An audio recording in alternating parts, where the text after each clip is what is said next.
সময় আছে, তওবা করো, মনে মনে আমার আল্লাহকে ডাকো আর বলো, হে দয়ার মালিক, জীবনে তো কম দাড়ি কাটলাম না, নামাজ ছাড়লাম না, বেপরদায় চললাম না, আয় আল্লাহ কত গুনাহ করে করে জীবন কাটায় দিলাম, মোবাইলের গুনাহ, হাতের গুনাহ, চোখের গুনাহ জীবনে করেছি, দুনিয়ার মা বাবা ভাই বোন কেউ জানে না আমি কত বড় গুনাহগার। আমার মায়ে যদি আমার গুনার খবর জানতো, আমার মা বাবা আমাকে ভালো নজরে দেখতো না। জীবন একটু চোখ বন্ধ করে চিন্তা কর, তোর আমার গুনার খবর যদি ভাই বোন জানতো, কেউ মায়ার নজরে দেখতো না। আমার মাওলা কেমন দয়ার মালিক, এত গুনাহ করার পরেও আমার মাওলা রাগ করে পানিও বন্ধ করেন নাই, খানাও বন্ধ করেন নাই, বরং আমার আল্লাহ মায়ার দরজা দিয়ে ডাকে, বন্দায়া রহমতের দরজায় ফিরিয়ে আয়। ওরে আমার দরজা থেকে কই ভাবতেছ, যেদিকেই যাবি জাহান্নামের আগুন। ওরে বান্দা গুনার মজা পাইয়া কই যাও, বেনামাজি নামাজে না পড়িয়া মজা পাইছো, বেপরদায় চলে মজা পাইছো, গান বাজনায় মজা পাইয়া, ও বান্দা তুই কোন দিকে দৌড়াও? ওরে যেদিকে যাইতেছ ওদিকে তো জাহান্নামের আগুন ছাড়া কিছু নাই। ওরে জাহান্নামের আগুনের গরম কেমন জানো? আল্লাতী তাত্তালিউ আলাল আফইদা। ওরে জাহান্নামের আগুন লাগা মাত্র কলিজাটা ভুনা হয়ে যাবে। ও আমার যুবক বাবারা, ওরে গুনার কারণে জীবনটা ধ্বংস, দিলটা পাথর হয়ে গেল, চোখে পানিও নাই। আল্লাহর কাছে তওবা করো আর মনে মনে আল্লাহরে ডাক দাও, হে দয়ার আল্লাহ, এই ময়দান থেকে আর গুনাহ অবস্থায় ফিরাইয়া দিও না। আল্লাহকে বলো, হে মালিক, জীবনে যত গুনাহ করেছি আর করব না। গুনাহগার হইয়া হাসরের ময়দানে দাঁড়াতে চাই না। হাসরের ময়দানে সূর্যের গরম, জাহান্নামের গরম সহ্য করতে পারবো না। ও আল্লাহ, তুমি মাফ করে দাও। আর নামাজ ছাড়বো না, দাড়ি কাটবো না, বেপরদায় চলবো না। মা বাবার দোয়া নিয়া, শিক্ষকের দোয়া নিয়া, উলামায়ে কেরামের দোয়া নিয়া, নবীজির আদর্শ মতো জীবন চালাবো। আল্লাহর কাছে বলিয়া যদি তওবার নিয়ত করতে পারো, আর জীবনে কোনোদিন গুনার কাছেও যাইবা না। তোমার মতো যুবকেরা স্কুল কলেজে পড়িয়াও নামাজ পড়ে অভাব নাই। তোমার মতো কত যুবক চাকরি করে, র‍্যাব, আর্মি, পুলিশ, বিডিআরের নামাজ ছাড়ে না। বলো তুমি কেন পারো না? তোমার মতো কত ব্যবসায়ীরা নামাজ পড়ে, ও ব্যবসায়ী বাবারা আপনারা কেন পারবেন না? ও চাকরিজীবীরা কেন রেডি হন না? ও ড্রাইভার বাবারা, শ্রমিক বাবারা, আপনাদের মতো কত শ্রমিক কাজ করে নামাজ ছাড়ে না। এখনো সময় আছে, তওবা করেন। ওই অন্ধকার কবর বড় কঠিন, হাসরের ময়দান বড় কঠিন। আল্লাহর কাছে তওবার যদি খাঁটি নিয়ত হয়, মুনাফিকি না থাকে, খাঁটি তওবার নিয়ত যাদের আছে, দুটো হাত আল্লাহকে দেখাইয়া দাও। মিনহা খালাকনাকুম, মাটির থেকে আল্লাহ সৃষ্টি যদি করে থাকেন, তাহলে রক্ত থেকে সৃষ্টি করার অর্থ কি? রক্ত থেকে যদি সৃষ্টি করে থাকেন, নাপাক পানি থেকে সৃষ্টি করার ব্যাখ্যা কি? কয়েকটা কথা এখানে সব বাদ। শুধু এতটুকু জানবো, আল্লাহ এত কিছু বইলা কি বুঝাইতে চান? আল্লাহ বুঝাইতে চান, মিনহা খালাকনাকুম, এই মাটির মানুষ, মাটির মতো হইয়া চল, আগুনের মতো বাহাদুরি দেখাইস না। মাটির গুণ কি কয়? নরম। গরম ভাব দেখাও কেন? মাটির গুণ নরম। মাটির থেকে তোমাকে বানানো হয়েছে, তুমি মাটির মতো নরম হয়ে চলো, মাটির মতো নরম হয়ে চলো। এই এক ব্যাখ্যা। আর একটা হলো মাটির দিকে তাকায় দেখ, মাটির মধ্যে কত ধৈর্য, মাটির জমিন কত জুলুম হয় মাটির উপরে, এরপর মাটি কারোর সাথে রাগ করে কিছু বলে না। মাটির মানুষ ধৈর্য ধারণ করো, যে যা বলুক ধৈর্য ধারণ করো, কারো উপর আক্রমণ করিও না, নরম হইয়া চলো, আমি আল্লাহ তোমাকে বিনা হিসাবে জান্নাত দিয়া দিব। মাটির মানুষ আমরা নরম হব, খালি গরম গরম গরম গরম আর গরম। আচ্ছা গরম হয় কেন? গরম হওয়ার কিছু পুঁজি আছে আলাদা। কি পুঁজি? মানুষ গরম হওয়ার এক কারণ হলো ক্ষমতার গরম। গরম আছে না নেই? পুলিশের চাকরি করে, এটা একটা চাকরি, কিন্তু দেখবেন পুলিশের সাথে হুদা ওর কোনো সরকারি চাকরি নেই, পুলিশের লগে একটু ঘুরে, আইরে পাওয়া, বাপের নাম নাই সাঙ্গাজির বে, ওর ভাবার আরো বেশি। এটার কি কয়, ফরমা না কি জানি কয়, হ্যাঁ? আরে বাপরে বাপ, কঠিন পাওয়া। আল্লাহ হেদায়েত দান করেন। নাই খবর জানেন, রাস্তাঘাটে চলি আমরা, আল্লাহ হেদায়েত দান করেন। তো ক্ষমতার একটা গরম আছে না নাই? নমরুদ গরম, কেমন গরম, আল্লাহরে মেরে ফেলব, আমি রেডি। আল্লাহকে আয় ওয়ামাকারু ওয়ামাকারাল্লাহ ওয়াল্লাহু খায়রুল মাকিরিন।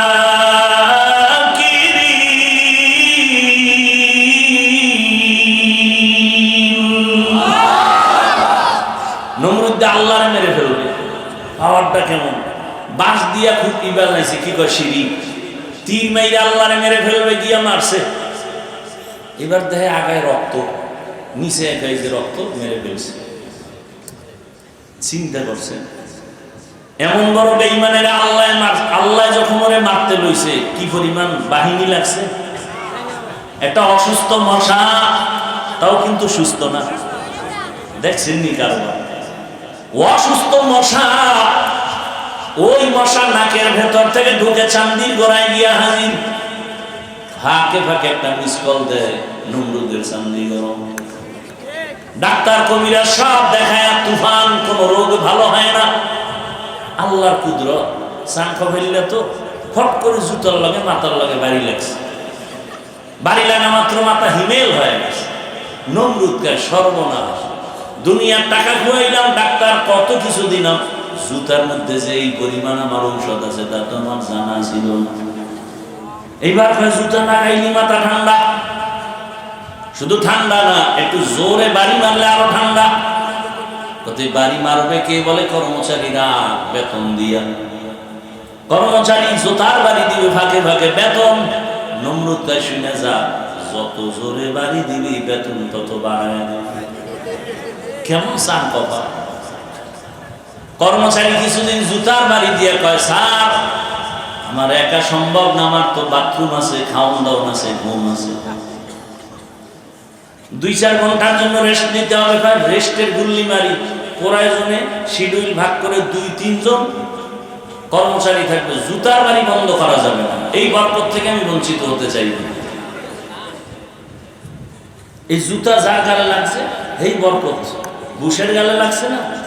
সাংবাদিকরা জিজ্ঞাসা কাইফা হাল, ডোন্ট মাইন্ড।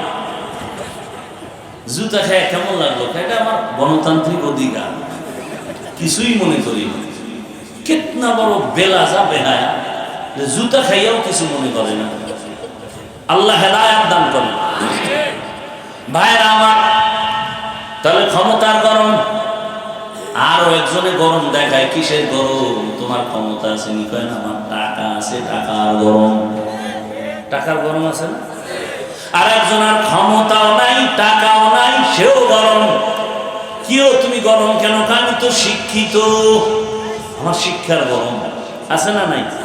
মূর্খদেরকে মোটেও দাম দেয় না, শুধু বাইরের লোক ওরে বাবায় মূর্খ, বাবারে পছন্দ করে না, মা মূর্খ, মাকে পছন্দ করে না, বলে বুড়া বুড়ির দাম নাই। আছেন এমন সন্তান? আর একজন আর গরম, ক্ষমতা নাই, কি বলে টাকাও নাই, শিক্ষাও নাই, আর একজনে গরম ভাব নিয়ে, আরে বাপরে বাপ, সালাম দিলেও নয় না, নিজেও দেয় না। বিষয় কি? আমি তাহাজ্জুদ করি, আমার আমলের গরম। কিসের গরম? আমলের গরম। আমি তাহাজ্জুদ করি, যে তাহাজ্জুদ করে না তার দিকে ভালো নজরে তাকায় না। আর একজন গরম দেখায়, কিও ক্ষমতা খায় না, চাকরি না, টাকা না, শিক্ষা না, আমল কা আমল না, তো গরম কেন? আমার রক্তের গরম। কিসের গরম? রক্তের গরম। বহু ফকিন্নি মাস্তানি করে রক্তের গরম। আছে না নাই? আল্লাহ হেদায়েত দান করুন। আল্লাহ বলেন মিনহা খলাকনাকুম, মাটির মানুষ মাটির মতো নরম হইয়া চলো, তোমার মর্যাদা বেড়ে যাবে। মান তাওয়াযা লিল্লাহ রাফাআহুল্লাহ, যে ব্যক্তি আল্লাহর জন্য নিজের ছোট মনে করবে, আল্লাহ মর্যাদা বাড়াবেন। ও আমার শ্যামপুরের মুসলমান যুবক, পর্দার আরামের মা বোনেরা, বৃদ্ধ বাবাজিরা, গরম ভাব দিয়া লাভ কি? নমরুদ টিকতে পারে নাই, গরম গরম ভাব দেখাইয়া ফেরাউন টিকতে পারে নাই, গরম ভাব দেখাইয়া দুনিয়ার কেউ থাকতে পারে নাই। বরং যারা নরম নরম ভাবে চলছেন, এরা এখনো মানুষের অন্তরে অমর হয়ে আছে। নরম জিনিসের অনেক দাম। নারীরা দুর্বল, নরম, মর্যাদা বেশি। শিশু বাচ্চা অনেক নরম, অনেক দুর্বল, এদেরও সম্মান সবার কাছে প্রিয়, অন্তরের আপন হয়ে আছে। ও আল্লাহর বান্দারা, তুমি মানুষ, আমি আল্লাহ তোমাকে নরম করে বানাইলাম। ওয়া খুলিকাল ইনসানু যায়ীফা, আমি তোমাকে দুর্বল করে বানাইছি। গরম ভাব অন্তর থেকে দূর করে দাও। গরম ভাব দেখাইয়া আবু জাহাল টিকতে পারে নাই, আবু লাহাব টিকতে পারে নাই, কিন্তু নরম রহমতের নবী, কত তার সম্মান। নরম ভাব আবু বকর সিদ্দিক, আল্লাহ তাকে এমন নরম বানায় দিলেন। আল্লাহ এত মর্যাদা দান করেছেন। আবু বকরের মর্যাদা, রহমতের নবী বলেন আবু বকর আমার, হিজরতের পথে সাথী আবু বকর আমার, দুনিয়া থেকে বিদায়ের পরে আবু বকর আমার সাথী। ওমর সবাই জানি গরম, তবে এতটা পরিমাণ নরম। ওমর কার উপরে কোনো জুলুম করে না, অর্ধ দুনিয়ার বাদশাহী করিয়া ওমরের মতো বান্দা কতটা নরম। দিনের বেলা বিচার করে, রাতের বেলা এলাকায় একা একা ঘুরে ঘুরে দেখে আমার এলাকার কোন জনগণ কোন বিপদে আসেনি। কে কে চিন্তা করতে পারেন? রোম সম্রাট কয় ওমরের নাম শুনলে সবাই তোমরা ভয় পাও কেন? তার সেনা সৈন্য কত, তার দেহ গার্ড কত, বডি গার্ড কত, সিকিউরিটি গার্ড কত। গোয়েন্দা বিভাগের লোকেরা কয় বাদশাহ জাহাপানা রোম সম্রাট। ওমর এমন এক ব্যক্তি যে একা একা চলে, তার কোনো বডিগার্ড নাই, সিকিউরিটি গার্ড নাই, তাদের এত ভয় পাও কেন? যাও, কে আছো? ওমরের হত্যা করে দাও। ওমরের হত্যা করার জন্য লোক রেডি হয়ে গেছে, তরবারি নিয়ে সুযোগ খুঁজে পাইলেই হত্যা করবে। আল্লাহ কয় আমি যাকে হেফাজত করব কেউ তার ক্ষতি করতে পারবে না, বড় ক্ষতি করতে গেলে সে ক্ষতির মধ্যে পড়ে যাবে। ওমরের মারবে কেমনে? দেখতেই ভয়। খবর শুনছে ওমর একা একা একটা জঙ্গলের পাহাড়ের পাশে খালি ময়দানে ডান হাতের বালিশ বানাইয়া ওমর ঘুমায়। এবার শত্রু বাহিনী চিন্তা করলে এই সুযোগ হাতছাড়া করা যায় না। সামনে গেছে, গিয়া দেখে ঠিকই পাহাড়ের পাশে একটা লোক ঘুমায় আছে, অনেক উঁচু লম্বা, ঘুমাইতে আসি। ও তরবারিটা নিয়া এক কদম সামনে যায়, আবার দাঁড়ায়, কেমন যেন হৃৎপিণ্ড কাঁপতেছে। ভয় ভয় কি করি, আবার একটু আগায়, আবার পেছনে যায়। যাইতে যাইতে যাইতে যাইতে কাছাকাছি গিয়া হঠাৎ করে ওই ব্যক্তির তরবারিটা হাত থেকে ভয়ে পড়ে গেছে। তাকায় দেখে ওমর একা ঘুমায় না, জঙ্গলের একটা বাঘ ওমরের পাহারা দিতেছে।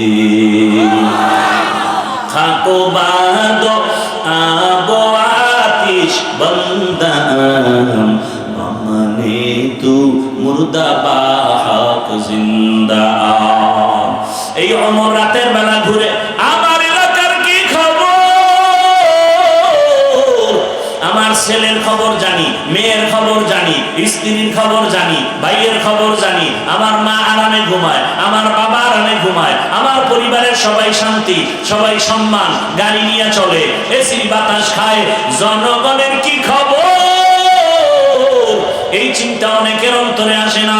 ওমর এত বড় বীর, যেই ওমরের ডর, ওমরের ভয়ে শয়তান রাস্তায় চলে না, সেই ওমর একা একা রাতের বেলা ঘুরে, জনগণের খবর নেই। হঠাৎ এক ঘরে গিয়া শুনে মেয়েদের কণ্ঠের আওয়াজ। ওমর চুপ, দূরে দাঁড়ায় চুপ করে শুনতেছে কিসের আওয়াজ। হঠাৎ করে শুনে মা তার মেয়েকে বলে, বাজারে দুধ বিক্রি করতে নিবি, গাভীর দুধ, পানি বেশি দিয়ে নিবি। মেয়ে বলে, মা তুমি বলো কি, দেশের বাদশাহ ওমর খলিফাতুল মুসলিমিন যদি জানে কল্লা ফেলে দিবে। এইবার মা ডাক দিয়ে কয়, ওমর তো দেখবে না, এত ভয় কেন? ওমর কই? ঘরের কিনারায় নিরাপদে দাঁড়ানো। মেয়ে ডাক দিয়ে কয়, মা তুমি জানো না, ওমর যদিও জানবে না, তবে আমার আল্লাহ তো দেখবে, আল্লাহকে ফাঁকি দেয়া যাবে না। মা কথা শুনে চুপ হয়ে গেল। ওমর চলে গেলেন। পরের দিন ওই মহিলা মেয়ে সহ ডাকলেন তার রাজপ্রাসাদে। মহিলা ভয় পেয়ে গেছে, ওমর ডাকছে, কি না জানি হয়ে গেল। লোক দিয়া দুজনকে ডেকে পাঠালেন। কাছে গিয়া ওমর সম্মানের সাথে বললেন, আম্মা জান, কোনো ভয় পাবেন না, আপনাকে আমি অনেক ধন্যবাদ পুরস্কার দেওয়ার জন্য ডাকছি। এই জমিনে আমি ওমরের যুগে এমন মেয়ে পাওয়া বড় কঠিন। আম্মা জান, আপনার কপাল বড় ধন্য। ও আম্মা জান, আপনি এমন একটা মেয়ে পেয়েছেন, আল্লাহর শুকর। আপনি ধন্য মা, ধন্য সন্তান। আপনি যদি রাজি হন, আমি ওমরের ছেলের জন্য আপনার মেয়েটাকে বিবাহের বন্ধনে নিতে চাই। এমন মেয়ে পাওয়া বড় কঠিন। আপনি যদি রাজি হন, আমি আপনার মেয়েটাকে আমার ছেলের জন্য বিবাহের বন্ধনে নিতে চাই। মা কি বলবে? না, মা বলবে আমার কপাল ঘুরে গেছে। আলহামদুলিল্লাহ, খলিফাতুল মুসলিমিন। মা খুশিতে কান্না করা শুরু করেছে, আমার কপাল, আজ খলিফাতুল মুসলিমিনের ছেলে আমার মেয়ে নিতেছে। আল্লাহ এমন কবুল করেছেন, ওই মেয়ের ধারায় পরবর্তীতে ওই মেয়ের ঘরে ঘরে জন্ম নিল জগৎ বিখ্যাত জমিনের এক তারকা আলেম, আল্লাহর বুজুর্গ ওমর ইবনে আব্দুল আজিজ। ওমর ইবনে আব্দুল আজিজের ইতিহাস বললে আরেক দিকে চলে যাবে। কেমন সন্তান? ওই মেয়ের ধারায়। এজন্য গাছ ভালো হলে ফল ভালো হবে। ও আমার যুবক বাবারা, আমি তো আপনাদের এতক্ষণ যত বয়ান শুনাইলাম, একবারও কিন্তু বলি না আপনারা স্কুলে তালা মেরে সব মাদ্রাসায় যান, সবাই হুজুর হয়ে যান বলেছি না। বরং আমি দেশে দেশে বলি, আমার যুবক বাবারা, আমার দেশে হুজুরের অভাব নাই, মাওলানার অভাব নাই, মুফতির অভাব নাই, মুহাদ্দিসের অভাব নাই। আমার দেশে এখন ডাক্তার আছে ঠিকই, কিন্তু আদর্শ ডাক্তারের অভাব, আদর্শ ইঞ্জিনিয়ারের অভাব, আদর্শবান ডিসিএসপির অভাব। আমার দেশের ডিসিএসপিওসি যদি আদর্শবান হইতেন, 5 বেলার নামাজ পড়তেন, আমার দেশে কোরআনের বয়ান চলতে কোনো সুদখোরের অনুমতি নেওয়ার প্রয়োজন হতো না। করে বলি, ও আমার যুবক বাবা, দোয়া করে গেলাম, সবাই আমিন বলবে, কপাল খুলে যাবে। তুমি স্কুল কলেজে পড়ো, চাকরি করো, ব্যবসা করো, ডাক্তার হও, ইঞ্জিনিয়ার হও, প্রফেসর হও, ওসি হও, ডিসি হও, এসপি হও, মেম্বার, চেয়ারম্যান, এমপি হও, ব্যবসায়ী হও, চাকরিজীবী হও, তবে এক দাবি অনুরোধ, বেয়াদব হইও না রে বাবা। বলো হাফিজ ভাই, বেয়াদব হব না তার মানেটা কি? বেয়াদব হবা না কথার ব্যাখ্যা হলো 3 জায়গায় বেয়াদবি করবা না। খোদার কসম, বেয়াদবি করলেই মরার আগে জীবন ধ্বংস, মরার পরে না আগে। 1 নাম্বার জায়গা মা বাবা। মা বাবার সাথে যদি বেয়াদবি করো আর মা বাবা যদি অসন্তুষ্ট হয়ে একটা নিঃশ্বাস ছেড়ে দেয়, তোর ধ্বংস শুরু। 2 নাম্বার জায়গা শিক্ষক। মা বাবা আমার জন্য দোয়া করেছে, মা বাবা আমার জন্য কান্না করেছেন, আল্লাহ আমাকে সম্মানের জায়গা দিয়েছেন, কিন্তু আমি যে আপনাদের সামনে বয়ান করি, এই বয়ান আমার মা শিখান নাই, আমার আব্বা শিখান নাই, আমাকে ধরে ধরে ধরে ধরে কোরআন হাদিসের বয়ান শিখাইছেন আমার উস্তাদ। তাহলে শিক্ষকের অবদান আছে না নাই? তোমাকে দস্তকাত শিখাইলেন, তুমি এখন ইংলিশে কথা বলো, আরবিতে কথা বলো, বাংলায় শুদ্ধ বাংলায় কথা বলো, এই অবদান কার? শিক্ষক। অতএব শিক্ষকের সাথে বেয়াদবি করবা না। যদি করো আর কষ্ট পাইয়া শিক্ষক যদি নিঃশ্বাস ফেলে, তোমার ধ্বংস শুরু, লেখাপড়ার জীবন ধ্বংস হয়ে যাবে। 3 নাম্বার জায়গা ওলামায়ে কিরাম, মুরব্বি, এদের সাথে বেয়াদবি করবা না। খবরদার, এদের সাথে যদি খারাপ আচরণ করো আর এরা কষ্ট পাইয়া যদি চোখের পানি ছেড়ে নিঃশ্বাস ফেলে দেয়, আল্লাহর কসম, এই জমিনে তোমার ধ্বংস শুরু হয়ে যাবে। ও জমিনের মানুষ, আমার বাংলাদেশ এত সুন্দর, মাদ্রাসার অভাব নাই, মসজিদের অভাব নাই, ওয়াজ মাহফিলের অভাব নাই, তাবলীগের অভাব নাই, পীর মাশায়েখের অভাব নাই, এরপরেও কেন অশান্তি? আলেমদের সাথে বেয়াদবি করার ফলাফল। অতএব অনুরোধ করি, ডাক্তার হও, বেয়াদব হইও না। হইলে কি তাসলিমা নাসরিনের মতো জুতা খায়া পালাতে হবে? আদবালা হও, দেখবা ডাক্তার হলো পুরা জীবন তোমার সম্মানের। তুমি একজন ইঞ্জিনিয়ার হও, আদবালা, আদর্শওয়ালা, তোমার সম্মান বেড়ে যাবে। এখান থেকে তোমাকে ডাক দিয়া বিদেশ নিয়ে যাবে হায়ার করে। এরকম ডাক্তার নাই? আছে। সম্মান, এটা ডিগ্রি না, সম্মান। এই সম্মানের জীবন যদি চাও, হে যুবক, মা বাবার দোয়া নাও, শিক্ষকের দোয়া নাও, ওলামায়ে কেরামের দোয়া নিয়ে সামনে আগাও। ও পর্দার আড়ালের আম্মা জান, এতক্ষণ আপনাদের সন্তানদের যা বুঝাইলাম, এগুলো যদি বাস্তবায়ন করতে হয়, আপনি মায়ের আদর্শ আর দোয়া লাগবে। আপনি যদি চেষ্টা করেন, একটা সন্তান ফুলের মতো পবিত্র হয়ে যাবে। আম্মা জান, আপনার আদর্শ সন্তান শিখে ফেলবে। আম্মা জান, আপনার মতো কত দামি মা এই এলাকায় আছে, এখনো আছে, নামাজ ছাড়ে না, বেপরদায় চলে না, মোবাইলের সময় নষ্ট করে না। এরে আম্মা জান, স্বামীর মাল খেয়ালত করে না। আম্মা জান বলে, আপনারা কেন নামাজ পড়েন না, বেপরদায় চলেন, মোবাইলে সময় নষ্ট করেন, স্বামীর মাল খেয়ানত কেন করেন? আরে স্বামী মরে গেলে তো আপনারই থেকে যাবে সব, আপনি কেন স্বামীর মাল মনে করে নষ্ট করেন? ও আমার মা বোনেরা, এখনো সময় আছে, আল্লাহর কাছে তওবা করেন আর মনে মনে বলেন, হে আল্লাহ, একটা ভালো সন্তানের মা বানায় দাও। আপনার সন্তান ডাক্তার হবে, ইঞ্জিনিয়ার হবে, ওসিডিসি হবে। আপনার সন্তানের ব্যবহারে কোনো মা বাপ যেন কষ্ট না পায়, ওলামায়ে কেরাম শিক্ষকরা যেন কষ্ট না পায়। আরে মা, আপনার সন্তানের ব্যবহারে সবাই খুশি থাকবে, কলিজা করে দোয়া করবে, ডাক্তার হবে, রোগীও দেখবে, কোরআন তেলাওয়াত করবে, নামাজ আদায় করবে, আবার আপনাদের জন্য দিল খুলে দোয়াও করবে। এমন ডাক্তারের মা যদি হতে পারেন, আপনার জীবনটাও ধন্য, সন্তানের জীবনটাও ধন্য হবে। ও আম্মা জানেরা, আপনাদের মতো মা এখনো আছে, দিনের পথে চলে, মার্কেটে ঘুরে না। আম্মা জান, আপনার চেহারার মধ্যে বদনজর লাগাবেন না। খবরদার, মা ঘরের মধ্যে থেকে একটা আদর্শ সন্তান তৈরি করে যাবেন, আদবওয়ালা, কোরআন পড়নেওয়ালা, এ ডাক্তার ইঞ্জিনিয়ার হলেও আপনার জীবনটা ধন্য হয়ে যাবে। ও বাবাজিরা, ও যুবক বাবারা, এখনো সময় আছে, তওবা করো। জীবনে তো মনের চাহিদা মিটাইয়া, শখ মিটাইয়া, গুনাহ তো কম করো নাই। মনে শখ লাগছে পার্কে যাবা, মজা দৌড়ায় গেছো, কারো বাধা মানো নাই। মনে শখ আসছে দাড়ি রাখবা না রাখো নাই, নামাজ পড়ো না পড়ো নাই। ও বাবা, আরো কি তোমার শখ আছে এখনো দাড়ি কামানের? এখনো কি শখ মিটে নাই? আর বলো, আর কত রাত্র সারা রাত মোবাইল চালাইলে তোমার শখ মিটে যাবে? আর কতদিন পার্কে পার্কে ঘুরলে তোমার শখ পূরণ হবে?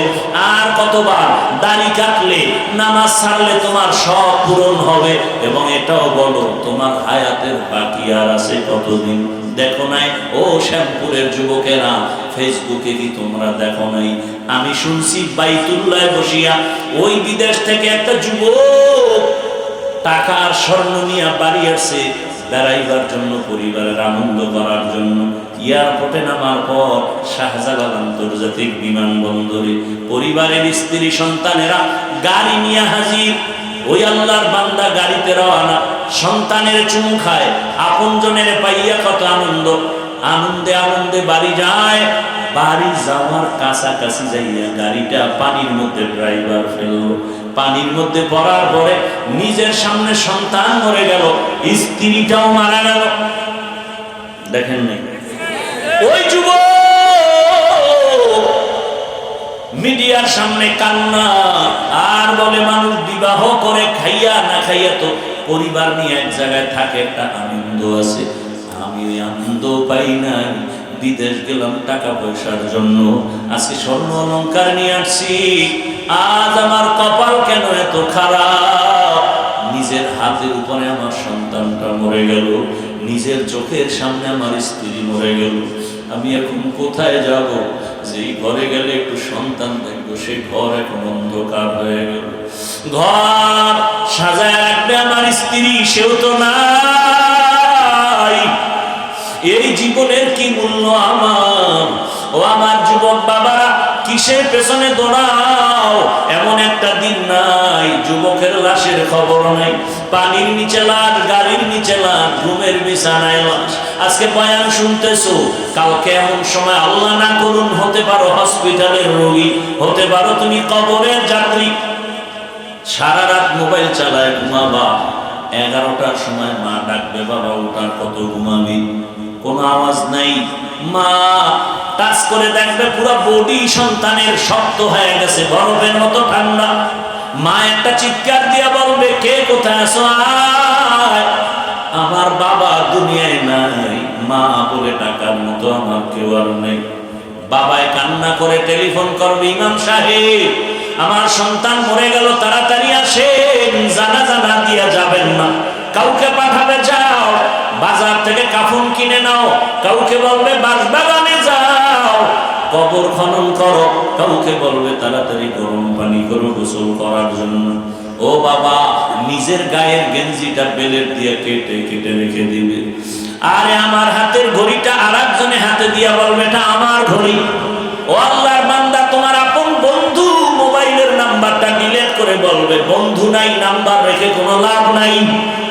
ওই কবরে যখন গোসল করায়া, কাফন পরায়া, জানাজার প্যান্ডেলে নিবে, মা জানালা দিয়া কাঁদবে আর বলবে, আমার বাবারে তোরা কই নিয়ে যাও, শেষবারের মতো চেহারাটা একবার দেখায় দে। আর আমার মা বলে ডাকার মতো কেউ থাকলো না। ও যুবক বাবা, ওই অন্ধকার কবরে সব পাড়ায় মাটি দিয়া যখন চলে যাবে, কেউ নাই। এতদিন তোমার আমার ডানে বামে বন্ধু বান্ধব কত আপনজন, এখন যেন আমি একা বাগানে পড়ে থাকবো রে বাবা। ওই কবরে ফেরেশতা প্রশ্ন করার জন্য আসবে, জবাব দিলে আলহামদুলিল্লাহ। যদি জবাব দিতে না পারো, বেনামাজি অবস্থায় কবরে যাও, গুনাহগার অবস্থায় কবরে যাও। আল্লাহর অর্ডার হবে, ও কবরের মাটি একে ছাড় দেওয়া যাবে না, জাহান্নামের আগুন কবরটা ভরে যাবে। এরে নবীর আশিক, ওই জাহান্নামের আগুনের গরম সহ্য করা যাবে না রে বাবা। আল্লাহ রাগ করে বলবে, ও কবরের মাটি, দুই দিক থেকে জোরে জোরে চাপ দাও।